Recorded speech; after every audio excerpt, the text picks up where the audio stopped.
Horror कहानियां थी। अगली मौत किसकी? संजीव अपने दोस्तों राघव और प्रतीक के साथ बियर बार में बैठकर बियर पी रहा था। संजीव आज बहुत खुश लग रहा था। अरे यार, आज की पार्टी में तो मजा आ गया। तुम दोनों दोस्तों के साथ तो मेरी जिंदगी इतनी अच्छी है कि क्या बताओ कितनी अच्छी है। अरे भाई, अब दोस्ती की है तो जीना मरना सब साथ में। हाँ अरे यार सुनो, जल्दी से एक बियर और ऑर्डर करते हैं ना, एक आखिरी, और उसके बाद ये जश्न यहीं खत्म हो जाएगा। अरे हाँ, क्यों नहीं। वेटर, जल्दी से 2 बियर की बोतल लेकर आओ। आज मेरे दोस्तों को जश्न मनाना है, क्यों? इतने में वहां पर एक बहुत सुंदर लड़की छोटे छोटे कपड़े पहनकर हाथ में बियर की बोतल लेकर उसके पास आती है। ये लीजिए, आपने बियर ऑर्डर की थी ना, मैं लेकर आ गई। क्या बात है यार, इस बार की वेटर तो बड़ी सुंदर है। अब बियर लेकर आई हो तो अपने हाथों से ही पिला दो ना। हाँ, क्यों नहीं, जैसा आप बोलोगे मैं वैसा ही करूँगी। क्या बात है यार, अब तो लगता है रोज यहीं आना पड़ेगा। उसके बाद वो लड़की उन तीनों को बियर सर्व कर देती है। पार्टी करने के बाद वो तीनों अपने अपने घर जाते हैं। प्रतीक, संजीव और राघव को उनके घर छोड़कर जैसे ही अकेला अपनी कार में आकर बैठता है तो अचानक उसे एहसास होता है जैसे उसकी कार की पीछे वाली सीट पर कोई बैठा हुआ है। वो तुरंत पीछे मुड़कर देखता है। तुम यहाँ क्या कर रही हो? और तुम मेरी कार में कब आई? अरे तुम तो बार में वेटर थी ना। बस ऐसे ही मेरा दिल कर रहा था आपके साथ आपके घर चलने का, इसलिए मैं आपके साथ चली आई। अरे लेकिन तुम मेरी कार में आई कब? अभी कुछ देर पहले तो यहाँ पर मेरे दोस्त बैठे हुए थे। प्रतीक के इतना बोलते ही उस लड़के का चेहरा खतरनाक तरीके से बदल जाता है। उसकी आंखें पत्थर की तरह सफेद और पूरे शरीर पर नीली नीली नसें उभर आती है। गाड़ी चलाओ, पूरी स्पीड में चलाओ, और अगर तुमने गाड़ी रोकने की कोशिश भी की तो मुझसे बुरा कोई नहीं होगा। डर की वजह से प्रतीक के पसीने छूटने लगते हैं। उसका शरीर बुरी तरह से कांप रहा था। प्रतीक बिना कुछ सोचे समझे कार को फुल स्पीड से चलाना शुरू करता है। चलते चलते वो शहर से दूर एक पहाड़ी पर पहुंच जाता है और सामने अब सिर्फ पहाड़ी का किनारा दिख रहा है, जिसे देख प्रतीक घबराकर अचानक से कार को ब्रेक लगाता है। देखो, मुझे छोड़ दो मुझे। अगर मैंने गाड़ी जरा सी भी आगे बढ़ाई तो हम दोनों नीचे गिरकर मर जाएंगे। ये तो तुम्हें पहले सोचना चाहिए था ना। अब कुछ नहीं हो सकता।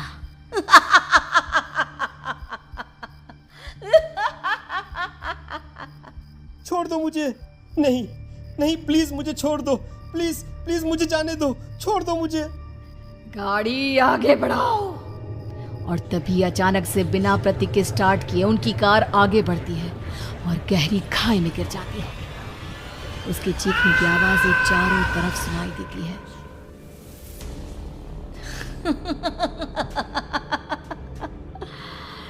तुझे मारकर मेरे कलेजे में जल रही आग को थोड़ी शांति तो मिल गई, लेकिन अभी ये कहानी खत्म नहीं हुई। और फिर अगले दिन राघव और संजीव को पता चलता है कि प्रतीक की पहाड़ी से नीचे गिरकर मौत हो गई। अरे कल रात की तो बात है यार, हम सब बैठकर पार्टी कर रहे थे, लेकिन मेरी एक बात समझ में नहीं आ रही। राघव शहर से इतना बाहर उस पहाड़ी पर इतनी रात को क्या करने गया था? अरे यार, वही सोचकर तो मैं भी परेशान हूँ।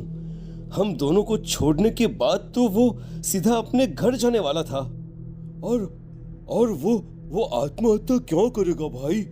कल रात तक वो कितना खुश था, हमारे साथ सेलिब्रेट कर रहा था। हाँ, लेकिन पुलिस ने तो यही कहा है कि प्रतीक ने अपनी कार को जानबूझकर पहाड़ी से नीचे गिरा दिया और आत्महत्या कर ली। अरे यार, संजीव, मेरी तो कुछ भी समझ में नहीं आ रहा है। चल ठीक है, अब मैं अपने घर जाता हूँ। Okay, bye. राघव अपने घर में अकेला था। दोपहर का वक्त था। तभी दरवाजे की घंटी बजी। कौन है? अरे 1 मिनट रुको, अभी आता हूँ। राघव ने जैसे ही दरवाजा खोला उसने देखा कि सामने एक बहुत खूबसूरत लड़की खड़ी हुई है। कौन है आप और यहाँ किससे मिलने आई हैं? देखिए ना, बाहर बारिश शुरू हो गई थी, मेरी गाड़ी खराब हो गई है। आपका घर नजर आया तो सोचा कुछ हेल्प ले लेती हूँ।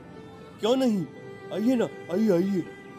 मेरे कपड़े पूरे भीग चुके हैं, क्या आपके पास टॉवल मिलेगा प्लीज? राघव अपने बाथरूम से एक टॉवल लाकर उस लड़की को देता है। थैंक यू सो मच, अब मैं चलती हूँ। अरे इतनी क्या जल्दी है? आप चाहे तो बारिश रुकने तक यहाँ पर रुक सकती हैं। हाँ।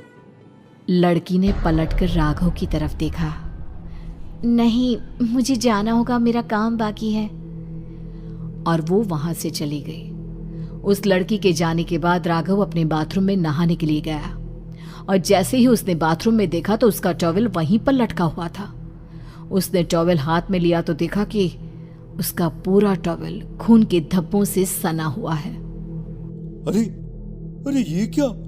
ये टॉवल तो मैंने उस लड़की को दे दिया था। ये वापस मेरे बाथरूम में कैसे आ गया? और इस पर ये खून के धब्बे कहां से आ गए? राघव ने आईने में देखा तो उसकी गर्दन पर एक बड़ा सा चाकू का कट लगा हुआ था जिससे खून बह रहा था, जिसे देख राघव के होश उड़ गए। हाँ, अरे ये क्या? मेरी गर्दन इतनी ज्यादा कटी हुई है और मुझे दर्द भी नहीं हो रहा है। ये क्या हो रहा है मेरे साथ? राघव घबराकर बाथरूम से बाहर आया और अपना मोबाइल उठाकर उसने संजीव को फोन लगाया। संजीव जल्दी से मेरे पास आ जाओ। मुझे लगता है कुछ बहुत बड़ी गड़बड़ है, जल्दी आ जाओ। उधर से आवाज आई, लेकिन वो आवाज संजीव की नहीं बल्कि एक लड़की की थी। कुछ अजीब नहीं हुआ है, बस तुम्हारी मौत तुमसे मिलने आई थी और तुम्हें मारकर चली गई। अब तुम इस दुनिया का हिस्सा नहीं हो राघव, इसलिए तुम्हें अपनी गर्दन के कटने का दर्द भी महसूस नहीं हो रहा। नहीं, ऐसा नहीं हो सकता, ऐसा नहीं हो सकता। कौन हो तुम? तुम्हारी मौत। अब संजीव के पास खबर पहुंचती है कि राघव ने अपने ही घर में चाकू से गर्दन काटकर आत्महत्या कर ली। ये सुनने के बाद संजीव के होश उड़ गए। वो पसीने से तरबतर हो गया और एक अनजाना डर अब उसके दिल को सताने लगा। संजीव के साथ ही उसका एक छोटा भाई राजीव भी रहा करता था। अपने भाई को इस तरह परेशान देखकर राजीव उसके पास आया। अरे भैया, क्या हुआ भैया? आप इतने घबराए हुए क्यों लग रहे हैं? प्रतीक और राघव की मौत, मेरा मतलब मेरी कुछ समझ में नहीं आ रहा भाई। अचानक से मेरे दोनों दोस्तों ने आत्महत्या क्यों कर ली? अरे वो तो मेरी भी समझ में नहीं आ रहा है भैया। हाँ, हो सकता है कि कोई परेशानी होगी और इसीलिए उन्होंने ऐसा किया होगा। हाँ, लेकिन दोनों की जिंदगी में एक साथ परेशानी और दोनों का इतनी खतरनाक तरीके से आत्महत्या करना, कहीं ऐसा तो नहीं मैं भी मर जाऊंगा? अरे आप ऐसी बातें क्यों कर रहे हैं भैया? वैसे ही मैं इतना परेशान हूँ। जब से अंजलि ने मेरा साथ छोड़ा है तब से सब कुछ बहुत अजीब सा हो गया है। रोज रात को डरावने सपने आते हैं। ऐसा लगता है जैसे अंजलि बार बार मेरे सपनों में आकर मुझे डराने की कोशिश करती है। अंजलि का नाम सुनते ही संजीव की आंखें फट गई और उसके गले में आवाज अटक गई। उसके चेहरे पर घबराहट साफ नजर आ रही थी। कौन थी वो लड़की जिसने प्रतीक और राघव को आत्महत्या की आड़ में मौत के घाट उतार दिया? और कौन थी अंजलि जो बार बार राजीव के सपनों में आकर उसे डरा रही थी? अंजलि का नाम सुनकर संजीव इतना घबरा क्यों गया? इन सवालों के जवाब जानने के लिए देखिए इस खतरनाक कहानी का अगला भाग।